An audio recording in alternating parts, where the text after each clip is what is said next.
Hi there, everyone. Welcome to the Daily Gardener. I'm your host, Jennifer Ebling. It's October 3rd.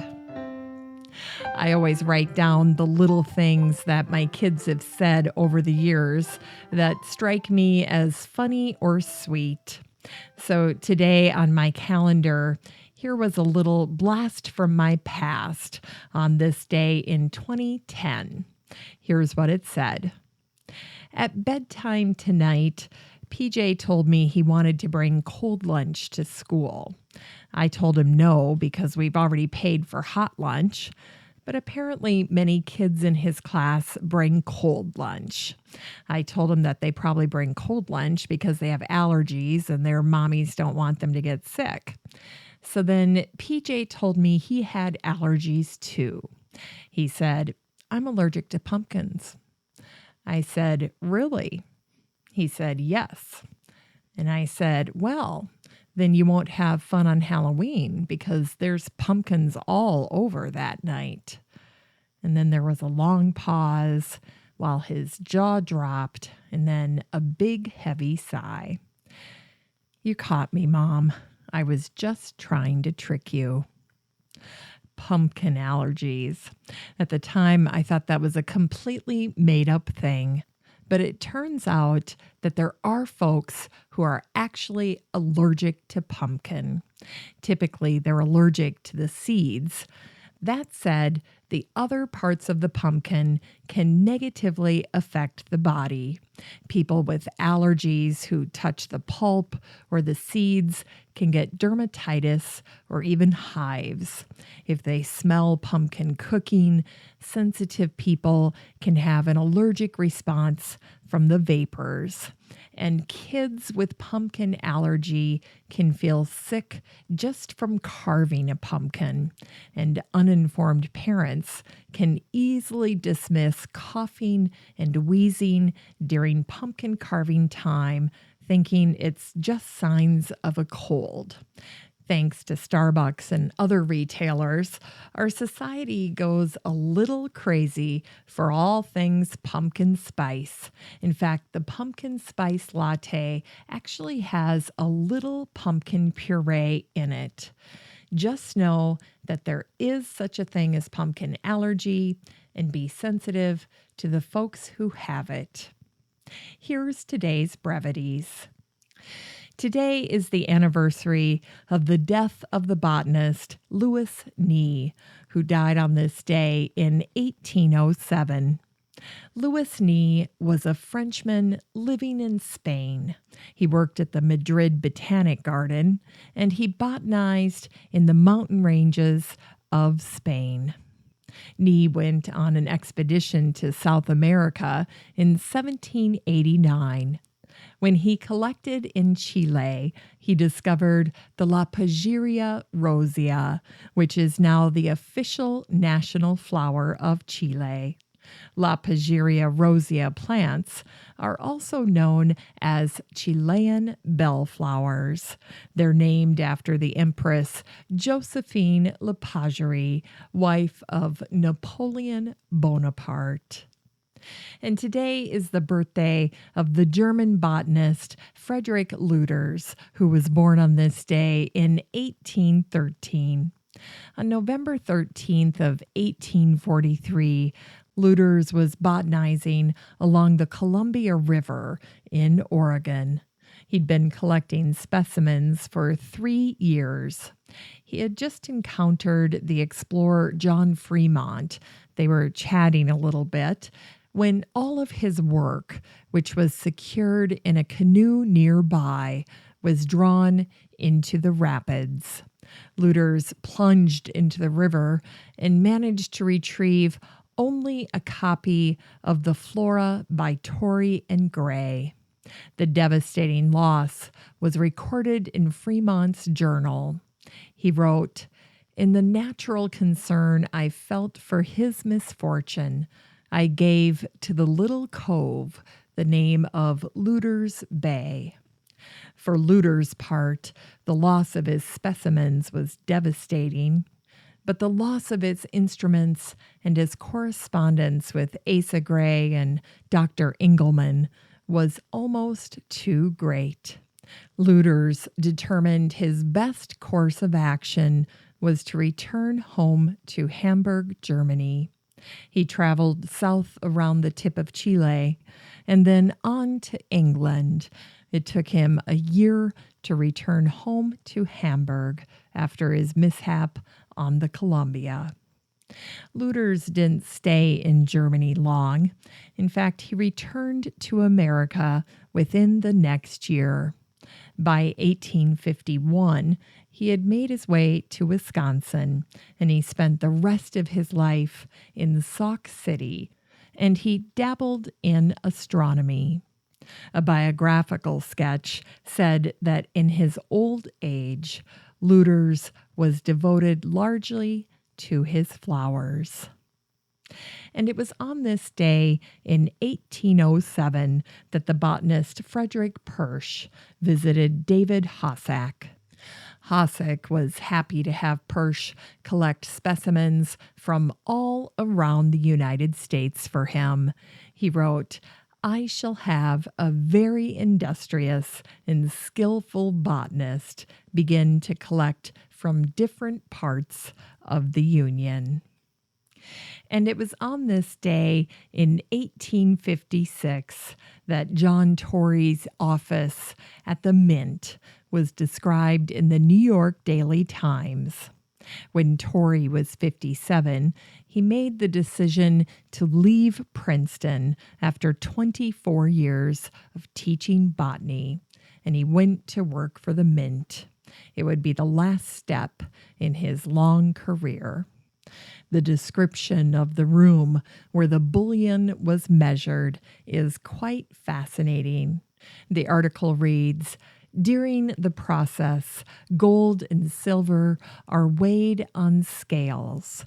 Floors are covered with iron gratings, which are removed at stated periods. Flooring beneath is carefully swept, and particles of precious metal separated from the dust." Torrey's quality of life improved while he worked at the Mint. He could leave work by 3 p.m. and be home in time to work a couple of hours in his herbarium before dinner. And it was on this day in 1883 that Charles Sprague Sargent wrote to Sir Joseph Dalton Hooker with an update on the Arnold Arboretum. He wrote, "The Arboretum is getting on at last. Roads, belts, grades, all are making grand progress, and I really begin to see daylight ahead. We have in the nurseries an immense stock of plants, and certainly the largest number of living species ever collected together on this side of the ocean." In Unearthed Words, today's poem is from the Poetical Birthday book for October 3rd. The book was written in 1887. Today's poem was written by the English author and poet Meta Orid. Her lips like foxgloves, pink and pale, went sighing like an autumn gale. Yet when the sunlight passed by, they opened out with half a sigh. Her smile, the last faint vesper light, as swoons the eve to sleep away, remaining through the summer night, a lamp of love by which to pray. And here's a poem from Sergei Yesenin, the Russian lyric poet who was born on this day in 1895. All will pass like smoke of white apple trees, seized by the gold of autumn. I will no longer be young. And finally, here's a quote from the philosopher Philippa Foot, who was born on this day in 1920 and who died on this day in 2010. In moral philosophy, it is useful, I believe, to think about plants. Today's book recommendation is one of my favorites. It's Montrose, Life in a Garden by Nancy Goodwin with illustrations by Ippy Patterson. This book was the obvious selection for today because it was published on this day back in 2005. Montrose is Goodwin's affectionate biography of her gardens, and I love everything about it. I love the illustrations. They're these beautiful line drawings with pastel colors. Absolutely gorgeous. And I love that Goodwin organizes her book by month. I thought I'd read a little excerpt from her chapter on October. Early October was hot and humid. Frost will lay the garden in a heap upon itself before long, and I cannot let the heat lure me into complacency or let discomfort drive me inside. During the first week of October, we set the hardiest plants in pots in the shallow cold frames. These are the survivors, the ones that can stand frozen roots. The next hardiest plants went into the cold frames 2 or 3 feet below ground, where even in our coldest winter, temperatures do not drop below 28 degrees. Plants that must not freeze but can withstand cold air down to 38 degrees went into the greenhouses. A few cordylines, ferns, and phormiums went into the pit below the law office, and tender tropicals went into the warm basement to join plectranthus under fluorescent lights on a couple of plant stands. Ugh, I could read you this entire thing. It's so good. In any case, you can get used copies using the Amazon link in today's show notes for $4.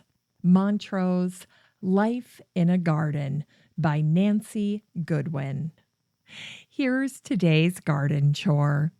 It's time to stop watering your Christmas cactus. Put your cactus through a mandatory dry spell for the next 30 days for better bud set. So don't water it until the first week in November. Here's a few other tips to help you with your Christmas cactus. They will bloom longer if they're exposed to only cooler temperatures. For the best results, keep your Christmas cactus in a cool place, not by the fireplace and not by a drafty door. They like to be on a sunny windowsill, and they need sleep. Like poinsettia, they benefit from 14 hours of darkness each night. And in general, they don't like to be watered very often, but they do enjoy a little misting. Okay, then. Finally, here's something sweet to revive the little botanic spark in your heart. Today is the anniversary of the death of George Dexter Butler, who died on this day in 1910. Butler was born in 1850 in Grundy County, Illinois. He grew up in Iowa, but like many, he ended up going west to California.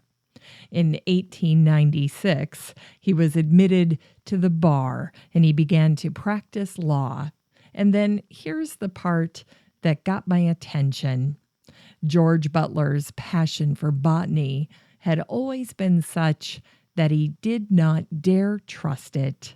Therefore, on coming to California, he determined to let the science of botany entirely alone. If he gave himself to it at all, he feared that his proper profession as a lawyer would be largely or too much neglected, and that his first obligation, the support and education of his family, would suffer. When his old friend Dr. Engelman wrote him, he was much puzzled in his mind as to what he should do. The letter, therefore, he deliberately ignored. But then, some years later, he was in a bookshop in Oakland, and he caught sight of a second-hand copy of Jepson's Flora. The time for botany had come.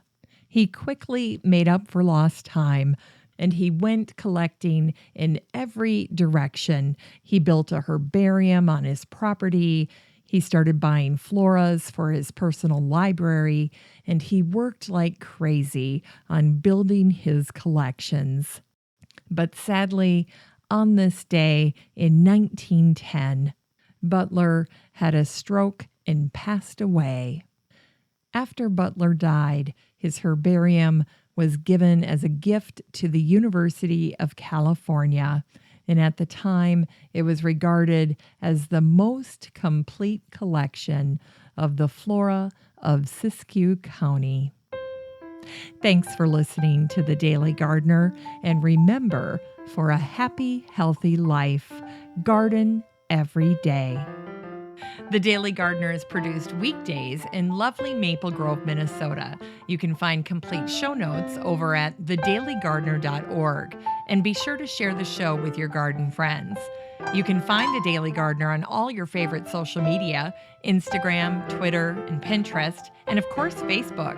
While you're over at Facebook, don't forget to join the Daily Gardener community. Just search for these 3 words, Daily Gardener Community. The group will pop right up, and then request to join. Finally, I want to thank my team at Podfly Productions, where my fabulous editor is Eric Begay. Have a great day in the garden, and we'll see you tomorrow.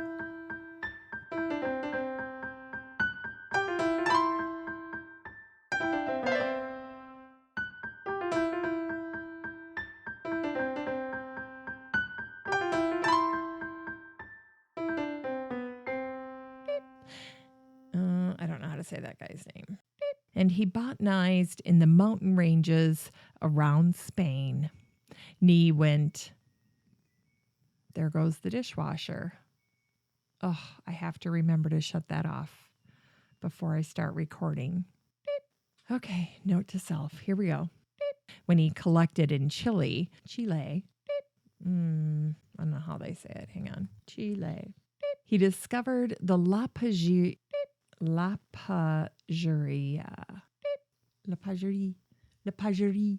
Josephine Lapagerie. Okay, here we go. Leulue.